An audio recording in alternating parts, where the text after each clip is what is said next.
Mario D'Amico, CMO at Cirque du Soleil. What is the role of marketing in Cirque du Soleil?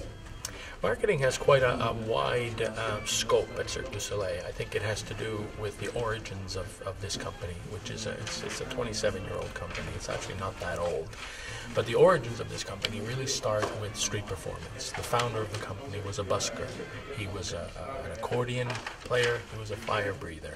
And he basically had the idea of creating Cirque du Soleil when he was performing.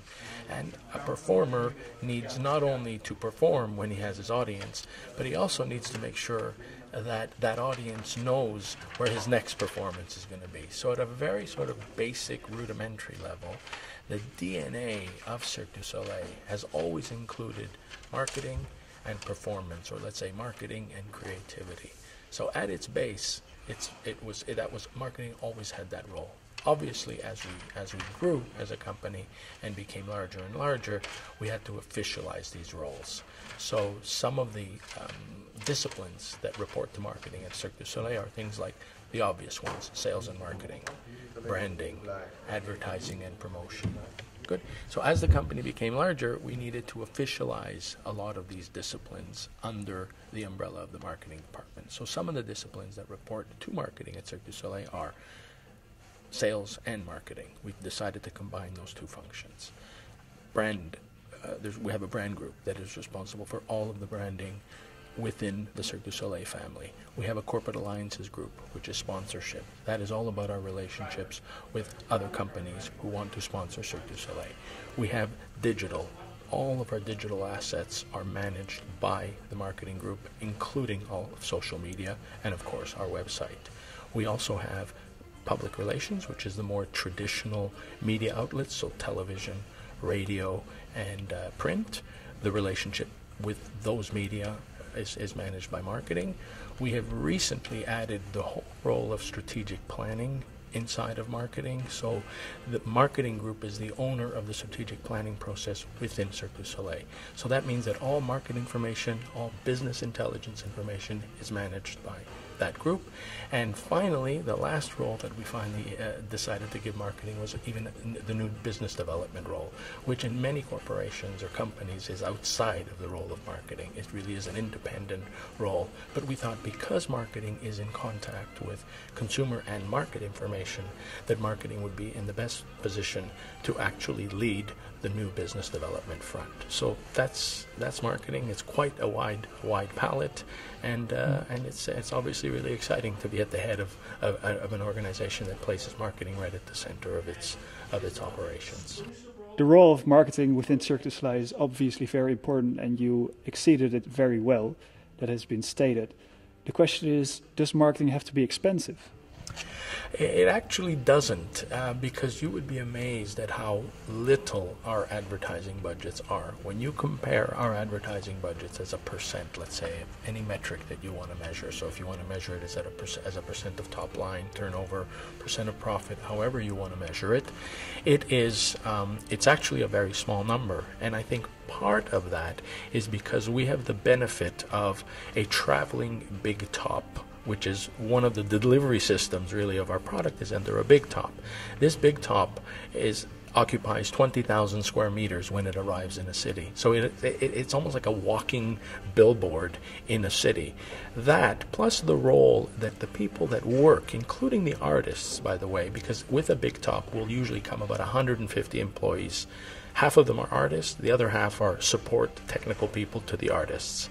These people, their job is not only to perform every night, but actually to act as spokespeople for the company when they're invading a city. So they're there for 6 weeks to 3 months in a particular city. They go to bars, they go to restaurants, they go to taverns, they go to see movies. And part of their job, and part of, again, the DNA of the company, is that they talk about the fact that Cirque du Soleil is in town.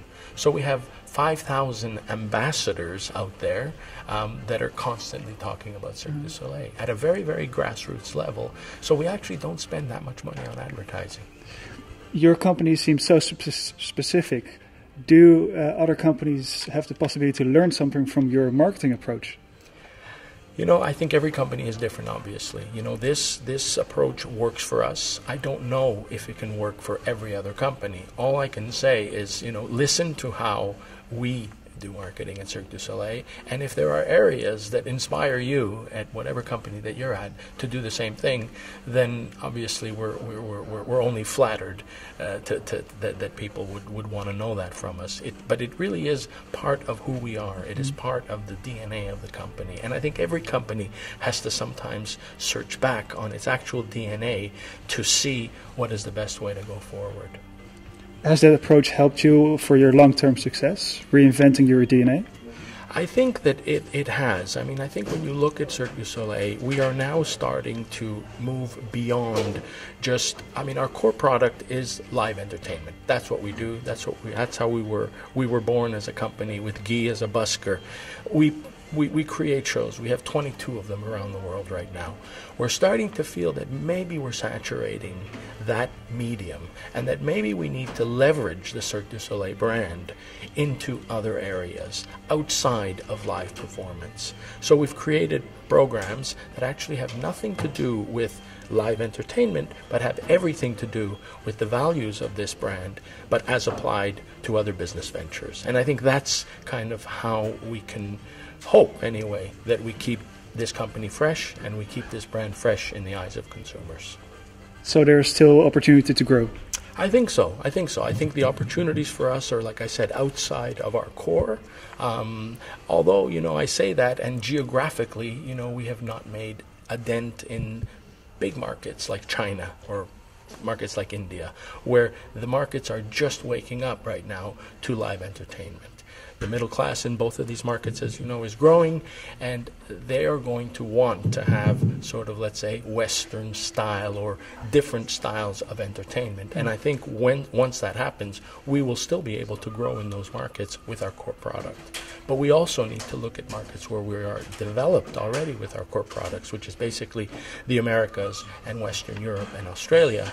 And I think we need to give those people a different product or a different experience based on the CDS brand rather than just another show from Cirque du Soleil. Mm-hmm. So there are still growth opportunities for Cirque du Soleil in the future? I think there are many growth opportunities. I think that there's geographical expansion through going to territories where we don't have a presence right now with our core product, which is our live entertainment. Markets like China, markets like India, once the middle class in these markets becomes wealthier and wanting to see more types of entertainment, then I think there's opportunities for Cirque du Soleil there.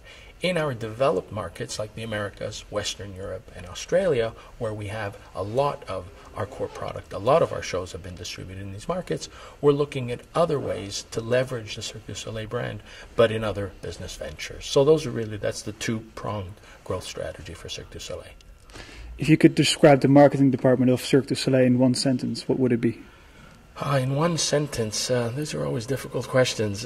Look, I think this is a company and this is a brand that was really built out of passion because it was built by creators. It was built by creative people. It wasn't built by business people.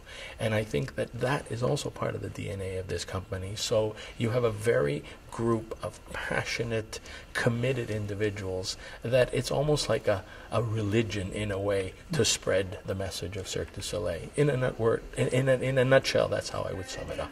The success of Cirque du Soleil is passionate marketeers working very hard for the future of the company. That sounds about right. That's what I would say. You took the words right out of my mouth. All right. Excellent. Thank you very much. You're welcome.